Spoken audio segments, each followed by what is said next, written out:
Greater సిటీలో అనుమతి లేకుండా ట్రీట్మెంట్ చేస్తున్న ప్రైవేట్ హాస్పిటల్స్ కు షోకాజ్ నోటీసులు ఇచ్చారు వైద్యారోగ్య శాఖ అధికారులు. స్పెషల్ డ్రైవ్ చేపట్టిన ఆఫీసర్లు వారం రోజుల్లో వివరణ ఇవ్వకుంటే చట్టపరమైన చర్యలు తీసుకుంటామని హెచ్చరించారు. అప్పటి వరకు వైద్య సేవలు నిలిపివేయాలని ఆదేశించారు.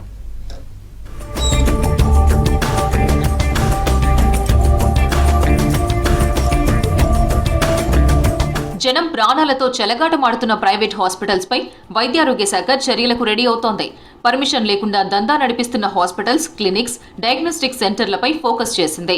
కలెక్టర్ల ఆదేశాలతో చేపట్టిన స్పెషల్ డ్రైవ్ లో హైదరాబాద్, మేడ్చల్ జిల్లాల పరిధిలో వందలాది మెడికల్ సెంటర్లు రూల్స్ కు విరుద్ధంగా నడుస్తున్నట్లు గుర్తించింది.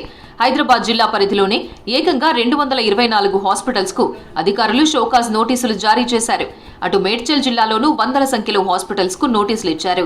వారం రోజుల్లోగా వివరణ ఇవ్వకపోతే హాస్పిటల్స్ సీజ్ చేస్తామని జిల్లాల డిఎంహెచ్ఓలు స్పష్టం చేశారు.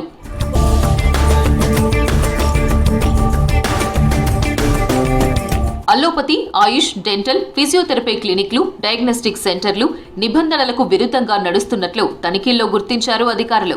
చాలా హాస్పిటల్స్ అనుమతులు తీసుకోకపోవడం, మరికొన్ని గడువు తీరినా రెన్యువల్ చేసుకోకుండానే నడుస్తున్నట్లు తేలింది. ప్రైమరీ హెల్త్ సెంటర్ల సిబ్బందితో రూల్స్ బ్రేక్ చేస్తున్న హాస్పిటల్స్ లిస్టును రెడీ చేసి షోకాజ్ నోటీసులు ఇచ్చామన్నారు అధికారులు. 5 లక్షల వరకు పెనాల్టీ విధించేందుకు రంగం సిద్ధం చేశారు. క్లినికల్ ఎస్టాబ్లిష్మెంట్ యాక్ట్ కింద పర్మిషన్లు లేకుండా వైద్యం చేస్తే క్రిమినల్ కేసులు పెడతామని హెచ్చరించారు. టీజీఎంసీ, పోలీసుల సహకారంతో ఎఫ్ఎస్ఐఆర్ నమోదు చేయించి జైలుకు పంపిస్తామన్నారు.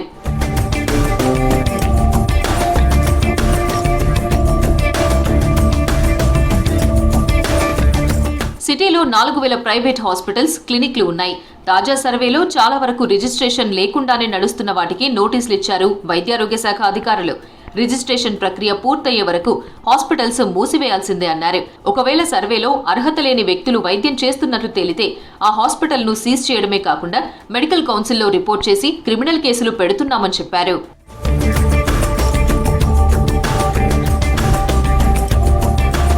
మేడ్చల్ జిల్లా వ్యాప్తంగా ప్రతిరోజు తనిఖీలు చేస్తున్నారు అధికారులు. క్లినికల్ ఎస్టాబ్లిష్మెంట్ యాక్ట్ కు విరుద్ధంగా ఉన్న హాస్పిటల్స్ కు నోటీసులు ఇచ్చారు.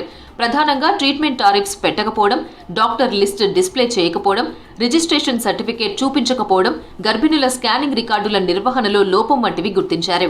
ఆయా లోపాలను సరిదిద్దుకున్న తర్వాత వాటిని వెరిఫై చేశాకే మళ్లీ అనుమతులిస్తామన్నారు అధికారులు.